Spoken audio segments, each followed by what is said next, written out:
My name's Angelica Salas. I'm the Executive Director of CHIRLA, the Coalition for Humane Immigrant Rights. What brings me to this work is my own personal story. I am an immigrant from Mexico. I came here as a child to be reunited with my mother and my father, who had come earlier. My father came first as part of the Placero program.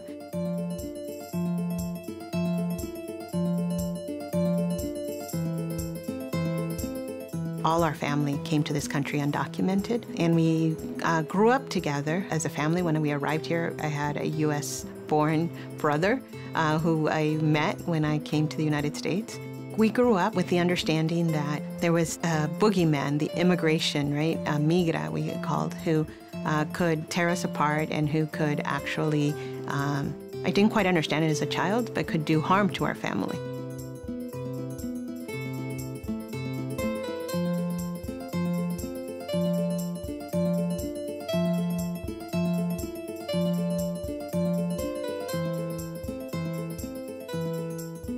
When I was probably around 11 years old, my mother was working at a garment factory where she was a seamstress, and her worksite was raided. My mother was sent back to Mexico, and I just remember my father being incredibly afraid, incredibly worried, and I'm the oldest in my family, and just feeling that all I could do to help was make sure that I took care of my brother and my sister in her absence. But I didn't understand anything about borders or all the things that we talk about when it comes to policy. This was the experience that we were living. The Immigration Reform and Control Act of 1986 is the most comprehensive reform of our immigration laws. I remember learning about the amnesty that had passed, and the amnesty actually allowed for my aunts and uncles to legalize their status. I was a 15-year-old who had some serious typing skills, so I was actually was able to help them fill out their paperwork.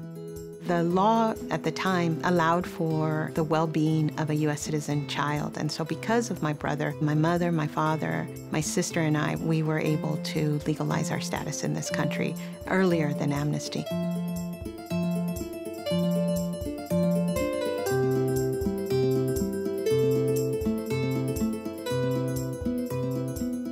During college, I actually met professors who really cared about organizing and wanted to make sure that we understood that part of the history of the United States was people who banded together in order to change laws and policies so that they would be more equal for everyone.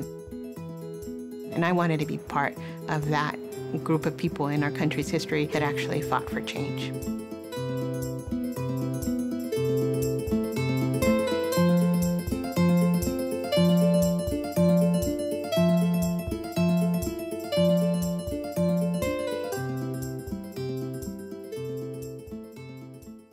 The beginnings of the fair immigration reform movement were in the late 90s, and this was a time where the Center for Community Change was launching a campaign called the National Campaign for Jobs and Income Support. Focusing on family well-being by ensuring protection from domestic violence and including access to quality education and training programs and work supports like food stamps, Medicaid, and child care to aid families working to move out of poverty is the solution to poverty. With the goal of doing exactly that, increasing job opportunities for individuals, but also ensuring that families had the supports they needed in order to thrive in this country. That included child care, transportation support, and housing support. And it was really about connecting immigrant rights organizations and anti-poverty organizations together to really define the agenda and then fight for policies that would make that agenda real in people's lives. And so we were invited to this campaign by Deepak Bhargava, who is a young campaign organizer at that time, to be part of this fight.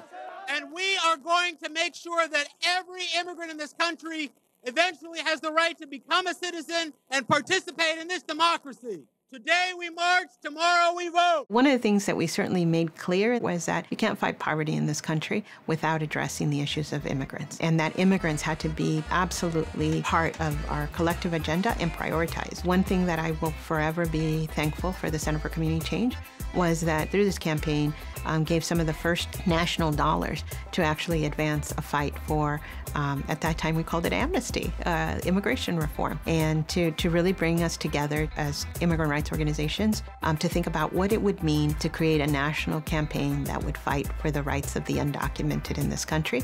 And at that time, also educated our colleagues around these young people who were graduating from our high schools and who didn't have access to higher education supports and certainly not to legal status. They're now called Dreamers. An incredible movement has begun. Those are the early supports that then gave birth to our national coalition.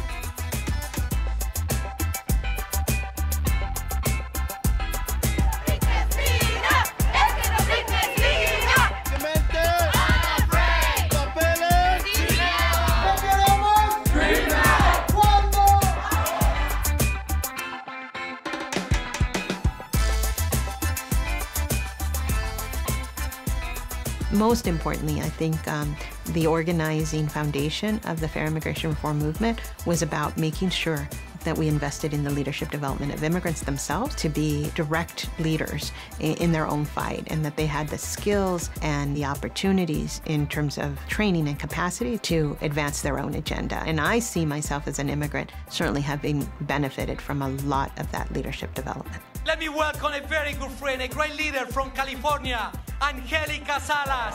We're here to lift our voices in favor of our families, in favor of our children, in favor of immigration reform that we need and we deserve. I'm an immigrant Mexican woman, and so many times the fight for immigrant rights, at least when I started, was being led by incredibly wonderful white lawyers who cared about these issues and were fighting against those injustices. But it wasn't necessarily from a perspective of immigrants themselves. And so I think that's what's so important about what the Center for Community Change brings to the table, which is really lifting the voices of the very people impacted by the policies to have a say in the national campaigns and in the national fight.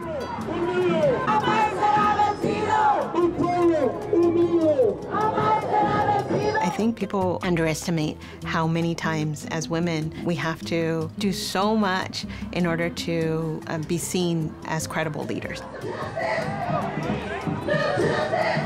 I started at the organization when I was 24 years old. I became the executive director of CHIRLA when I was 28. So between my being young and being a woman, there was a lot of times that I had to really convince my colleagues, many who had been in the movement for a longer time, many who just weren't quite used to my leadership or, just who I was. So I think that it's about doing the hard work and actually proving yourself through the work and never giving up. Will not let this administration crush our communities or our dreams. I'd like to call up my sister from CHIRLA, Angelica Salas. Are we firm?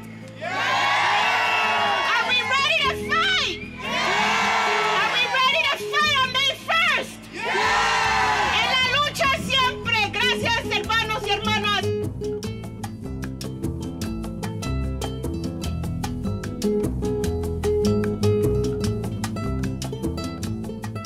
Over the time that I've been working, I've been able to see change.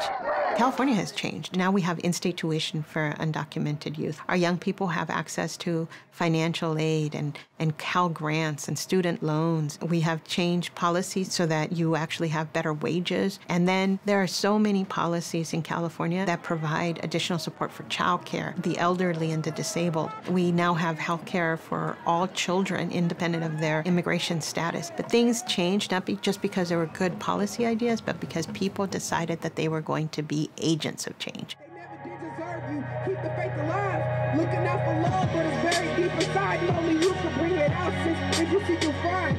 Let yourself hard, treat yourself like a queen, like a shark, but you never let nobody crush your dreams. Those kind of results inspire me to stay at it, and I see an incredible level of courage from immigrant families who do incredibly hard work and still have the energy and motivation to be part of social change in this country, who travel with us to Washington, D.C. and Sacramento and to city halls and to their county supervisors to talk to them about what is needed for their community. I see so many young people who are taking action, using all their energy and their talents in the benefit of good. You're never too early to be a leader for social change in this country, and it's never too late.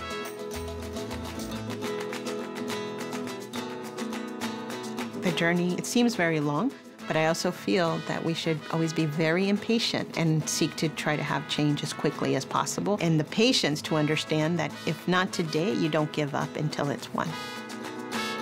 And I say, you know, this is my fight until my last dying breath.